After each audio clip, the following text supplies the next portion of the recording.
started off by saying that I'm from the University of Twente. That means I'm a university teacher, and I normally get 2 hours. So I hope everybody is sitting comfortably, and I will begin.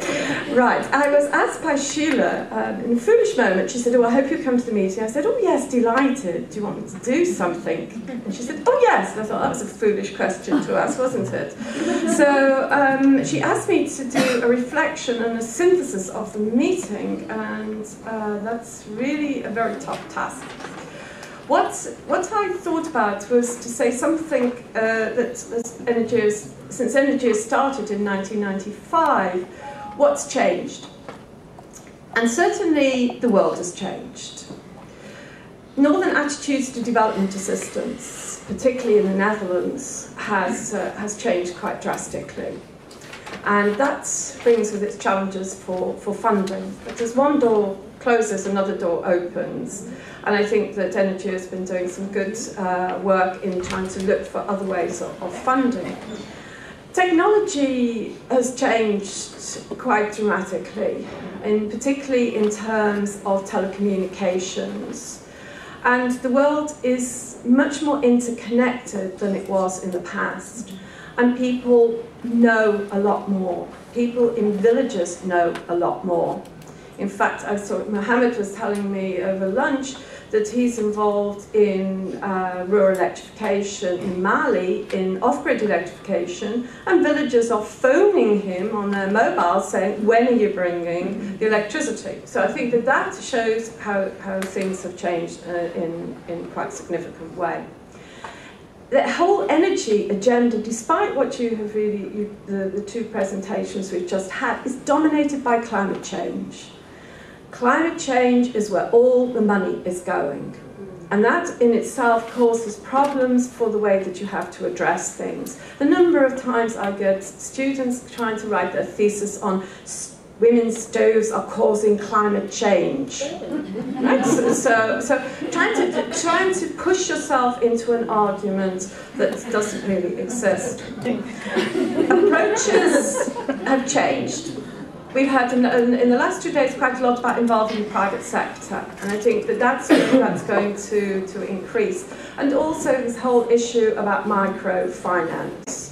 That microfinance really seems to be the universal panacea. It's the save the planet panacea. But energy has also changed, not surprisingly. In some ways it's 1995, and I think that's a good thing because it's changed means it's a vibrant organisation. It's changed in 2 particular ways, though, as far as I'm concerned. ENERGIA, for those of you who don't know, was set up in 1995 as a response to some events around Beijing Platform for Action. It was set up by 4 Northern women.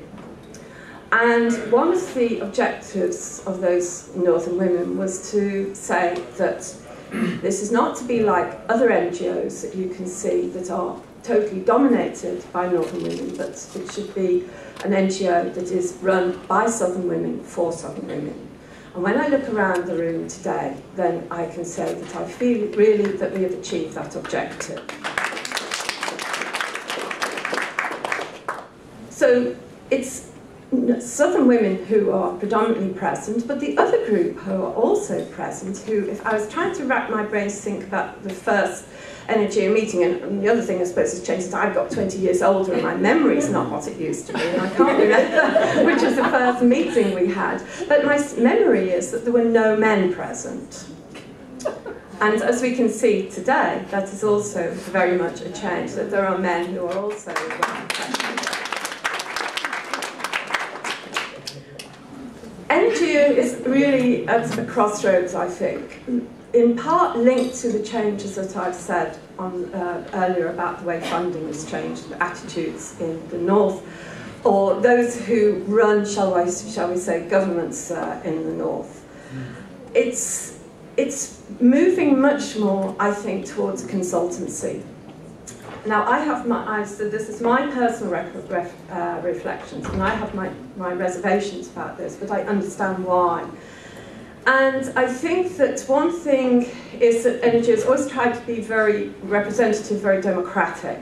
And I think if you run a consultancy, those things are not compatible. And I think that ENERGIA is going to have a very tough time in phase 5 to reconcile those conflicting demands. But I was, ENERGIA was many years ago counselled by somebody called Yuba Sakona, who said, you cannot run a democratic organisation. And I think Yuba's words come back to haunt me from time to time in some of the things that have happened. And I think that is quite possible and very difficult to do. Now, May reminded us that gender was about men and women. So I give men their own page, right? So you've got your own page. If it was Britain, I would be able to make some joke about page 3, but the men, I think, have very much shifted their attitude towards gender. I've been to Africa a couple of times this year, and the attitude that I hear in the room from African men is very different to what I heard 20 years ago. Huge resistance 20 years ago. And that resistance has softened a lot. At the AEI meeting in Dakar, where Afreya Gender and Energy Programme had a session, I was kind of being gloomy just before it started, thinking, well, you know, how many people are going to turn up, because it's mainly men who came to the whole meeting. I was overwhelmed that the meeting was predominantly men. I think all the women were actually the people on the platform, so it was full of men. However, I have a concern that whilst men in the south might have changed, that there are men in the north, in development agencies, who have not changed. I have heard twice, now this is anecdotal evidence, and as an academic I should be very careful about generalising from anecdotal evidence. In the AEI meeting, excellent presentation on a project that's been talked about in the last 2 days. Really interesting. 20 minutes the man spoke, and he said, at 18 minutes into the presentation, oh, and we do gender, and then he moved on. Right? Northern man. Liberia, Women's Empowerment Workshop. I overheard a conversation by a man from a multilateral agency, not represented in this room, so nobody's embarrassed, who said to another man, well, I don't know why I'm here. I suppose it's because my woman's a boss and she's sent me. Now, these are funny, but it's these men who are making the decisions about how much money is made available for the sorts of projects that women want to be involved in. And I think that although we've had lots of barriers to gender mainstreaming in the energy sector, I would say that those northern men represent quite a significant barrier. And I think we have to change their attitudes. So I would ask my African and Asian male colleagues, it's your you have to gender mainstream with these northern men. That's a challenge to you. What else has changed since ENERGIA started? Well, there's some evidence from this meeting, and this was tough to synthesize this. I have been doing energy for, well, perhaps I won't tell you because that gets a bit embarrassing, really. But I sat through all the presentations, and I was astonished that I learned something new, something interesting in every single presentation I heard. And so if I haven't put you up, that doesn't mean to say that I don't think that you were doing something interesting. It's just a snapshot of some of the things. But I think that what is really remarkable that has changed is that the bi- and multilateral agencies are taking up gender and energy, and that also national governments and utilities, rural energy agencies also are now doing gender and energy, which they were not doing 20 years ago. I'm very pleased that clean cooking is back on the agenda. That really is something that gives me, well, on the one hand it gives me a lot of pleasure, but on the other hand I'm thinking, why should it be giving me a pleasure? Because this should have been solved years ago. Right? Lots of innovative ideas and approaches on how to do it. Village Gender Focal Point, completely new thing for me, this, that the AFREA Gender and Energy Programme is doing. I love the idea of this women energy auditors, and I think that this is something that I want to try and use elsewhere in the work that I'm involved with. The gender goals, I think that's very important in understanding and being clear about gender goals. And Rajan has gone, so I can now embarrass him. The meeting he referred to in Chiang Mai, it was astonishing to me that the UNDP staff in that room had no understanding of what a gender goal was. They all thought they were doing women's empowerment, because that's what they were told to do. But they were actually doing welfare. They were doing productivity. Not that there's anything wrong in that, but they all said they were doing women's empowerment. And they were not doing transformatory gender roles and relations. And so you have to understand that, you have to be clear about that, because if you're not, you end up with frustration, you end up with people arguing about what we are supposed to be doing. It's really very, very important to be clear on that. I think that this engaging with the gas and oil sector is something very new, very radical. ENERGIA has always tended to focus on renewable energy, small-scale renewable energy. It's not opposed to LPG, it's supported the LPG initiative, but it's always been at that very small scale, important though that is. So I think this is a very new thing to engage with, well, I shall say with the big boys, because it is run by the boys.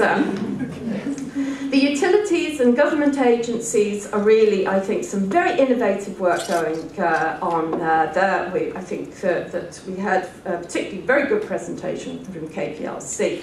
And I think, and you're going to get a lot of emails, I think, from people wanting to know more. If I had to sum up ENERGIA's success in one sentence, I would say it's building women's capacity to take up leadership positions in the energy sector. And from this, all else flows. Now, Sheila said to me, oh, you mustn't forget the men. But I think, yes, it's true, yes. But I think it's the actual building of capacity that has been really very, very crucial. And I think that all of what you've heard in the past 2 days is as a basis of this building of capacity. Now, bridging the gaps. Now, I'm going to be very brave. I'm going to disagree with Rose. I do not everyone is convinced that there is a gender dimension to the energy sector. I think that there is a lot of convincing to be done. Need to make the gaps more visible, but this needs to be evidence-based. I was horrified to get in a CD, it's not your responsibility, Gail, but on ENERGIA list server, I saw a message to do with the CSD process meeting. Women will die because of biofuels. Now, that's an incredibly emotive statement, and my reaction was, oh, and where's the evidence for that? Because if you come with such an emotive statement, people look, it wakes them up, but you have to have the evidence to back that up. Otherwise, you look foolish and you lose your argument. So I think that, I think that one group that didn't get much of the stakeholders, much mention, but although May raised it, and I think that May was kind of speaking, pleading for us academics that this is one of the roles that we can play. The capacity gap, we've heard a lot about that. It's about knowledge, it's skills and budget, and access to finance beyond microcredit. And I think that we heard, I liked very much what the presenter from IFC had to say about that, and I think that this is something we need to look at much more. I'm not denigrating microcredit, but if you are going to look at larger scale, upscaling, then microcredit isn't meant for that. It's meant for other things. So I think that that's something we need to engage in much more. Scaling up, as Francisco said, requires partnerships for synergy. And I think that's something that ENERGIA is now beginning to play a catalyst role in. that I think that this is something for the future. And I see that this is beginning, although it's not been really brought out in the open here, I think there is that sort of synergy is beginning to happen. For example, NORAD and AFREA are in discussion about overlapping countries. We don't want to waste resources. It's far better to work in partnership, to work in a synergy, so that you get more value for your money. Targets, women, and then. Somebody used I like that phrase. Watch out for tokenism. The gender focal point, right? The gender focal point. No terms of reference, got the title. That's what my professor said, my head of department said to me. Oh, here you are, Joy, you can have the big office. This is the professor's office, he said, but no money and no title, but you can have the office. So it's like that. No terms of reference, no budget. And I really like what Anne said.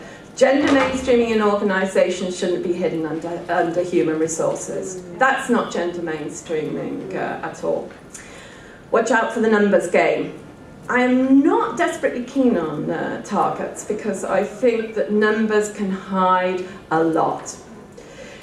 That by saying that women's income increases is nothing about what happens to that income, who decides about the income, who takes control of the income. So just be careful on being too obsessed with numbers. For me, the market is not the sole answer. The market has a role to play, but it's not the sole answer. The market is not going to solve a lot of the issues, particularly with biomass. In fact, the market is damaging biomass by what is happening in biofuels, particularly anybody who is in Africa, who is aware of what is happening in some of the countries in Africa with taking over of and land enclosures and preventing access to common land and forests. So the market isn't the sole answer. And then, well, you stole my thunder. You said exactly all the things that I was going to say. I think that ENERGIA really now, it's done a lot on projects in phase 4. It really needs to start engaging much more at the policy level with governments.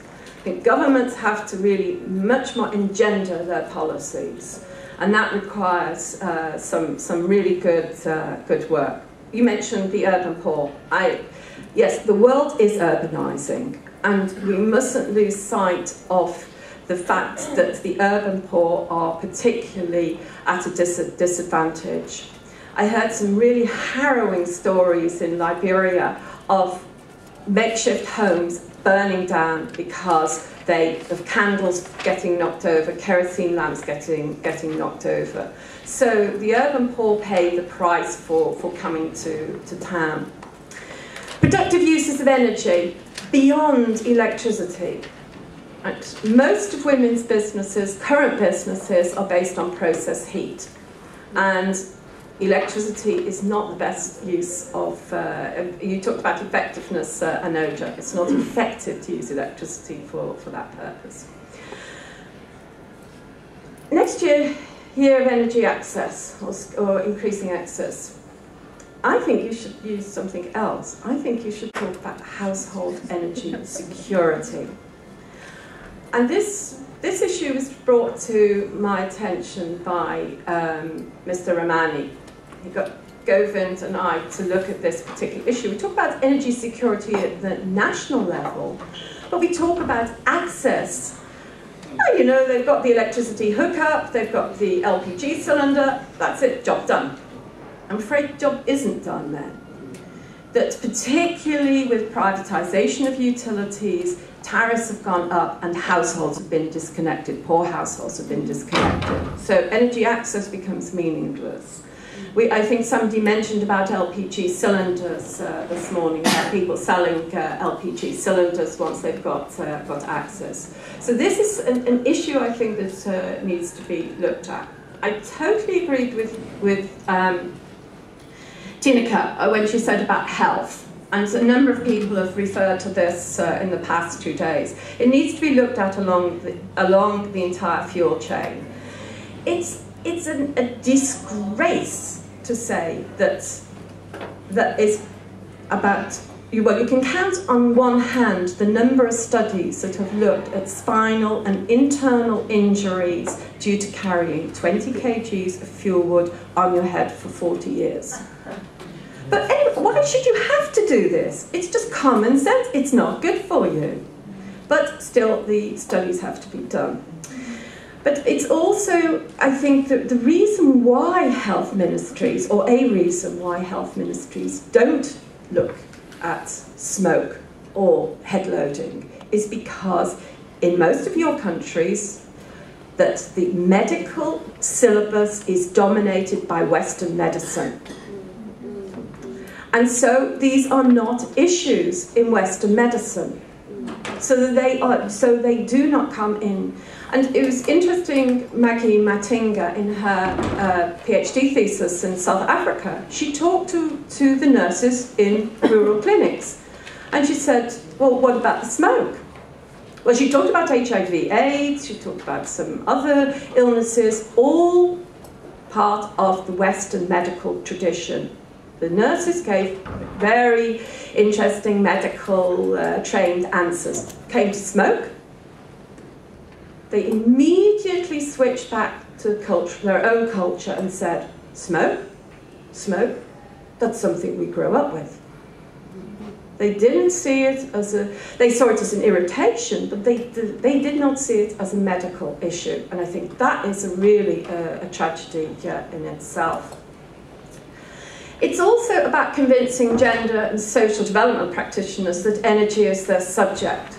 You heard Carrie, as an anthropologist this morning, say that she's struggled to learn the energy sector. Gail, as a lawyer, has managed to conquer the energy sector. So it can be done. Govind has too, but much more, because it's the Ministry of Women who don't get involved with the Ministry of Energy to show them how to do gender mainstreaming.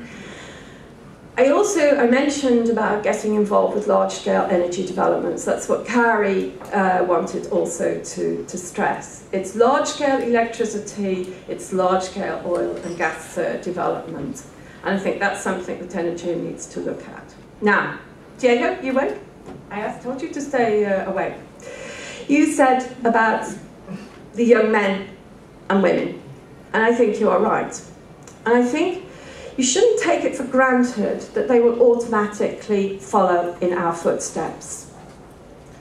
That the young generation does take things for granted. I took for granted the things that my parents had to fight for. It's natural.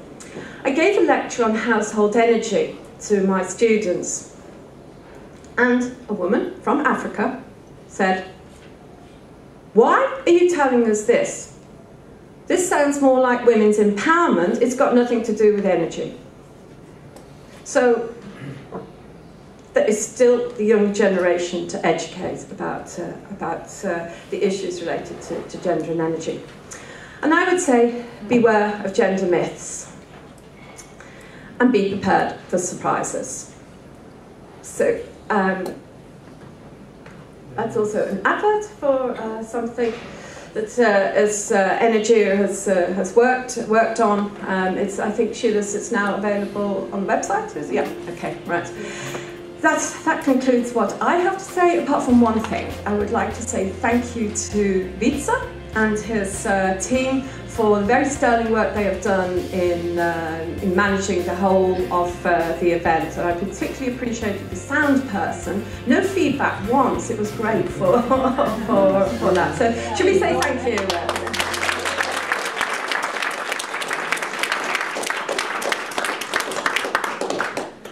Right, and then having said that, it's my great pleasure to hand over to Frans, who is going to close the meeting. Wait, I want to hear more about the surprise.